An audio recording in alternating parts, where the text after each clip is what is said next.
आज हमें 11th class की जर्नल एंट्रीज पढ़नी है। तो जर्नल एंट्री पढ़ने के लिए सबसे पहले अपने मन में डेटर और क्रेडिटर का मीनिंग क्लियर रखो। सबसे पहली बात, जब भी किसी लेन देन में जब भी कभी लेन देन होता है तो उस लेन देन में जिससे भी अगर पैसा हमें लेना है तो उसे डेटर कहते हैं, और किसी लेन देन में अगर हम लोग को किसी को पैसा देना है तो उसे क्रेडिटर बोलते हैं।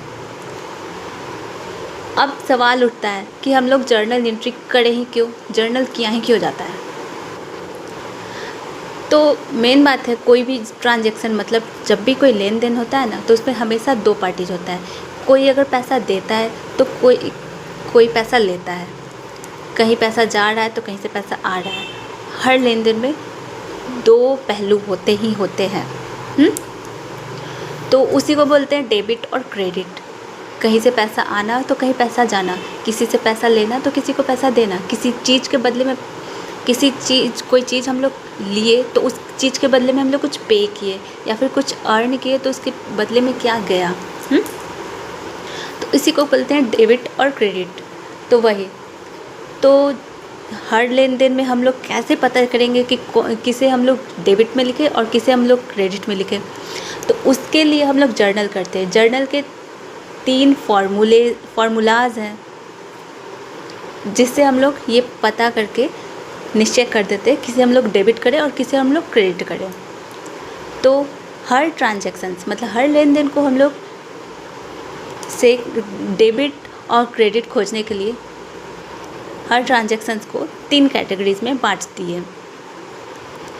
ट्रांजैक्शन को 3 कैटेगरीज में बांटा गया है, पर्सनल अकाउंट, रियल अकाउंट और नॉमिनल अकाउंट। मतलब सारा चीज़ में से जितने भी इंसानों से रिलेटेड चीज़ होंगे लेन देन, अगर लेन देन में जो भी इंसानों से रिलेटेड चीज़ है ना तो उस पर हम लोग पर्सनल अकाउंट का फॉर्मूला अप्लाई कर देंगे।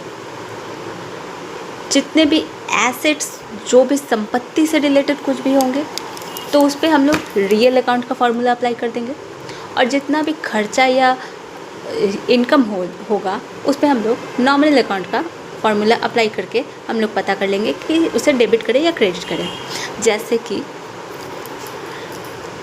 रूल है पर्सनल मतलब पर्सन से रिलेटेड के लिए सारा रूल होगा debit the receiver credit the giver.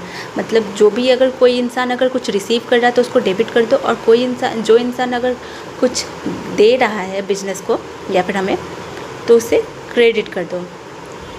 Example के तौर पे कैश पेड टू राम। तो यहाँ पे राम लिखा गया, राम है एक पर्सन, तो इस पर हम लोग पर्सन है तो हम लोग पर्सनल अकाउंट का अप्लाई कर देंगे। अब हम यही चीज़ है, जर्नल में यही चीज़ होता है कि राम को हम लोग कहाँ लिखें, डेबिट करें या क्रेडिट करें, तो जर्नल से ही पता करते हैं। तो ये पर्सन है तो इस पर पर्सनल अकाउंट का फॉर्मूला बैठेगा, debit the receiver credit the giver. तो कैश पेड टू राम मतलब कैश पे किया गया राम को, मतलब राम यहाँ रिसीवर है तो रिसीवर के लिए क्या बोला है, डेबिट द रिसीवर मतलब रिसीवर को डेबिट कर दो। तो हम लोग लिखेंगे राम अकाउंट डेबिट, तो राम को हम लोग डेबिट कर दिए टू कैश अकाउंट,